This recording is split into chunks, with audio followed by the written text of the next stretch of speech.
Sa oled selline püüdja, kes võistluste käigus... oli kala, jah? Kuule, isegi keegi on näitsi küljes. Kiisk.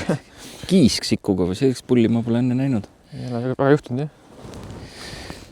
Sa oled sükene mees, kes püüab võistlustel kirbuga ja muul ajal sellega põhimõtteliselt tegeleda ei taha. No, ütleme nii, jah, et see kirbupüük on selline just võistlusmomendi pärast, et seda ma teen nagu just sellepärast, et muul ajal katsun ikkagi siin landiga augi ja koha ja ahvenat taga ajada üldiselt. Aga räägi, kuidas sa, mis lantidega sa püüad üldse? Mis on lemmikud on? Ütleme, mis tüüpi? Peipsil olen mina rohkem selline põiklandi mees. Et just kala otsimise mõttes kasutame tavaliselt siin põiklante. Aga kui juba vahepeal päris järjest hakkab ka tulema järjest august, siis võib ka püstsiku otsa panna. Aga mis see number 1 lant on, mille sa otsa paned, kui sa Peipsile tuled? Mida sa tavaliselt kasutad? Sel aastal on näiteks selline konkreetne värv toiminud päris hästi, siukene sinakas, lillakas, väike kuldne toon juures. See on kuskil 60-ne? See peaks tegelikult isegi 40 olema. Et Lucky Johnil ongi hästi sellised huvitavad, ütleme, raske kehaga põiklandid, mis sobivad väga hästi siin Peipsil sügavuspüügiks just. Väiksed ja rasked, okei. Et samamoodi on siin natuke veel väiksemat suurust, kui just kalda lähedal on võib-olla natuke püük. Et samamoodi siuke väike jassakas keha. Et Peipsil väga hästi sobivad püügiks. Aga jah, peamiselt on siis, ütleme, sel aastal on siuke värv ja siis selline natukene nagu tindi moodi siuke sinakas. Just see väiksem versioon. Ja siis muidugi see sama lant, mis mul praegu siin ka otsas on. See on juba tegelikult see püstsiku väike peip. See on jaki analoog, eks? Jaki analoog, jah, et samamoodi siuke banaan. Et on natukene pehme mänguga kui jakk, aga toimib samamoodi väga hästi Peipsil. Et samamoodi erinevad suurused mudelid, see on just 5 praegu siin, 5 sendine. Kui sa Avajärvel oled seal 8-9 meetri sügavuses, kas sa siis püüad ka selle väikse peibiga või paned suure või? No seal ütleme tegelikult ka samamoodi selle 5-6-ga saab täitsa ilusti püüda. Ja põikidest samamoodi siis keskmine suurus, mis ma siin rääkisin, et 4-5 sendised siuksed. Et ma üldiselt väga suurte lantidega ei ole Peipsil püüdnud. Silma paned otsa või pigem mitte? Kui kehv võtt on, siis vahepeal täitsa isegi panen. Just sikule, et põigile ma üldiselt kolmikule silma pole otsa pand. Nojah, siis ta ei mängi enam eriti. On sul mingisugused mängitamistehnikad nende põikide jaoks ka, et mis see sinu kogemus on? Sa kasutad tiiperit, on ju, jälgid pilti, mis all on ja siis... Kui tähtis see pausi pidamine põigiga püügil sinu meelest on? Mis sa oled ekraani pealt näinud? Mina on jällegi selline, kes väga pikki pausi ütleme ei pea, et pigem teen hästi selliseid lühikesi tõsteid ja hästi järske. Et ma tean, siin mõned kindlasti teevad hästi pikki pause vahele, aga minu arvates, et kui ikka kala on just aktiivne, et siis ta ikka võtab sealt suhteliselt siukse 2-3 sekundilise pausiga kindlasti selle landi ära. Okei. Sest mõned inimesed ütlevad seda, et tuleb isegi 20 ja pluss sekundit pausi pidada. Sa ei ole midagi sellist kogenud? Nii palju, kui ma tiiperi pealt siin on nagu vadandega kui ta ikka landi juurde tuleb, et ta ikka tahab seda natuke nagu liigutus saada. Okay. Et päris seisvat lanti ta nagu minu hinnangul vähemalt ei taha. Et mõnikord küll võib-olla suurte lantide puhul, suuremate ahvenate puhul, siis tasuks võib-olla landiga hakata eest ära põgenema. Et seda põgenemistehnikat ma olen küll proovinud, et siis hakkavad ahvenad täiesti ilusti nii-öelda augu alla järgi tulema. Tõsuvad üles, püüad keskveest isegi jää alt teinekord. Jah. See on ka üks tiiperi see pluss, et kui sa näedki, et ahven on nagu tulevad keskvette landile järgi, et siis ei ole mõtet teinekord põhja lastagi lanti. Et lased kohe sinna, kus ahvenad nagu näha on. Aga sa põiki kuidagi väristad või midagi sellist ka teed teinekord? Või pigem ikkagi tõsta ja paus? Pigem ikkagi tõsta ja paus, aga mingi tõõtsutamist vahepeal tuleb nagu ette, aga see on ka just hästi passiivse kala puhul, et siis mina pigem selle asemel, et sealt ühest august hakata neid passiivseid kalu nagu meelitama, et pigem otsin seda aktiivsemat kala just. Et kindlasti kuskil on mingisugune parvekene, kes on nagu aktiivsem ja kes tahab seda talenti nagu paremini. Okay. Pigem selline hästi liikuv on see Peipsi püük minu jaoks. Teed päeva jooksul ikkagi mingi 40-50 auku ja nii edasi. Kindlasti tegelikult tuleb seda rohkemgi ette. Eriti kui ei ole eelnevat infot, et kus see kala täpselt paikneb. Kui pikkade vahedega sa puurid, kui sa liigud jää peal ja otsid 50 meetrit, 100 meetrit? Ütleme nii, et kui midagi on nagu kala on juba saanud ühest kohast, mõned üksikud kalad, et siis ma teen sinna samasse piirkonda nii võib-olla 2-30 meetriste vahedega veel mõned augud. Aga kui ma otsin laiemalt kala, siis ikkagi 50-100 meetrit ja kindlasti just see rüside ümbrus. Et see aasta tegelikult proovisin ka Peipsil siis laiviga kala otsida nii-öelda. Et just tahtsin enda õppimise mõttes, et kuidas see kala nagu paikneb ja kuidas see rüsi üldse, et mis ta nagu nüüd saaks konkreetselt näha, et mida see rüsi nagu kalale siis pakub.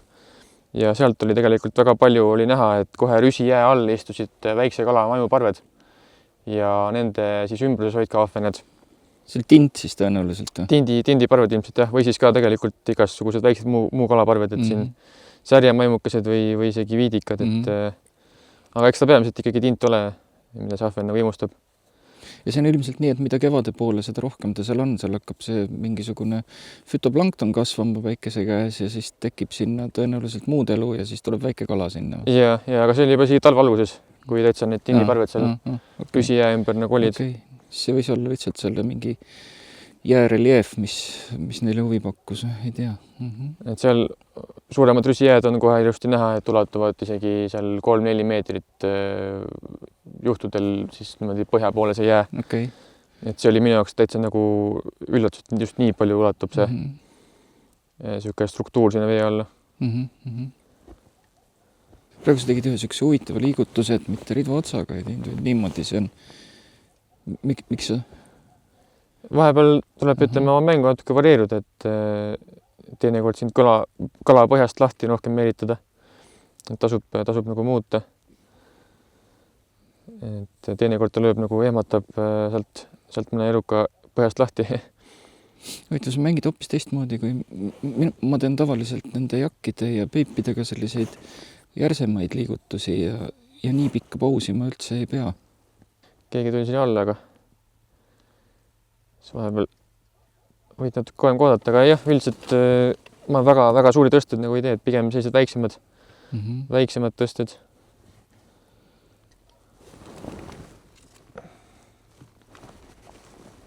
See on see tiiperi miinus, et ma olen siia pannud sellise nii-öelda koha, kus saab seda välja tõsta, siis ei pea kätt märjaks tegema, aga siia kipub tavaliselt see jääb kinni. Tamiil muidugi taha jääma, et aga no tiiperit ma siis ei kasuta, kui juba kala ühest august järjest tuleb, et siis ei ole enam nagu asjal mõtet.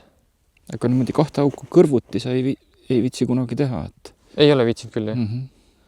Eriti praeguse paksu jääga siin isegi selle hea puuriga annab seda head puurida siin. Kuigi vanasti ju saime kõik käsitsi puuriga hakkama, et see on juba uue maja tehnika. Sa saad võistlustel ka selle käsipuuriga piisavalt. Kindlasti saab juba. Sügada. Ma vaatasin, sul oli selline küllaldki kopsakas landilõks.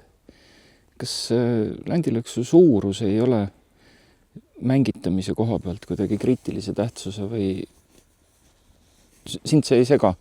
Kindlasti on inimesi, kes ütlevad, et see on väga tähtis, aga mina pole nagu otseselt sellist vahet täheldanud, et siin eriti Peipsi peal, et siin on nagu kala ikka üldiselt on üsna aktiivne, et ta nagu väga ei vali seda.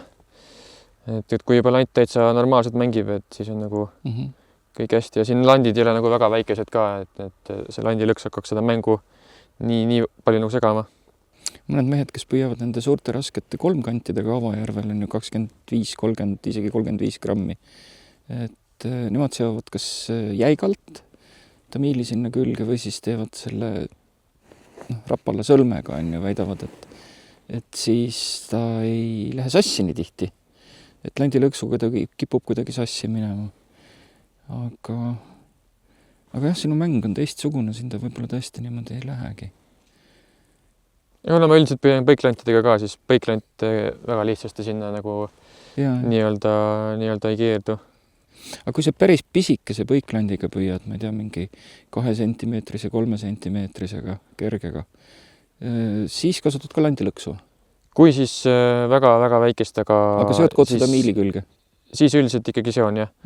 Või siis ja selle sõlme, selle aasaga nii-öelda siis või seod otse? Otse ikka jah, selle okay. Clinch või mis selle sõlme eestikeelne nimi siis on. Aga pigem siis kasutan just ilma pöörlata landilõksu. Väike põiklant tõesti ei mängi enam nagu nii vabalt kui see suurem. See on sul kergem ja teine on natuke tugevam? Üldiselt just kala otsimiseks mulle meeldib vähemalt soema ilmaga kasutada tegelikult seda nii-öelda rulliga ritva. Et kuidagi mugavam minu jaoks siis auku vahetada välja kerimisega. Ja kui tõesti juba ühest tagus, siis läheb kett käima, et siis tuleb mängu selline klassikaline vana sikuritv, millel on siis väike plastikrull. Aga üldiselt kala otsimiseks mulle meeldib seda välja kerimist kasutada. Või kui siin ongi üksikud ahvenate püük siin. Et antud ridval on siis sellised 3 erinevat tippu kaasas, et praegu mul on kõige pehmem, mida kasutangi siin Peipsil siis ahvene püüiks. Ja tegelikult sama ridvaga ma püüan ka näiteks Pärnu jõel koha, et lihtsalt panen kõige äigema tipu siia külge. Et see on väga universaalne ritv. Selle aastal väga palju püügiaega saan nii Peipsil kui ka igal pool mujal, et julgen soovitada. Kas sa nende suurte, pikkade, jäikade, ultrakergete kolmkanti püüdmiseks loodud ritvadega ei ole kunagi proovinud püüda? Mis hästi jäigad, kiired on ju, haagid, viskad maha, lappad välja, uuesti tagasi. Pigem sa kasutad just sellist kerimise tehnikat ise? Pigem kerimisega või kui ongi siis kalakett, siis sellega, et täitsa olen mõelnud proovida. Lihtsalt ei ole nagu väga ausalt kolmkandiga nii põhjalikult nagu püüdnud. Aga eks see ei ole kindlasti tulevikus üks asi, mida tahaks ka rohkem nagu käsile võtta.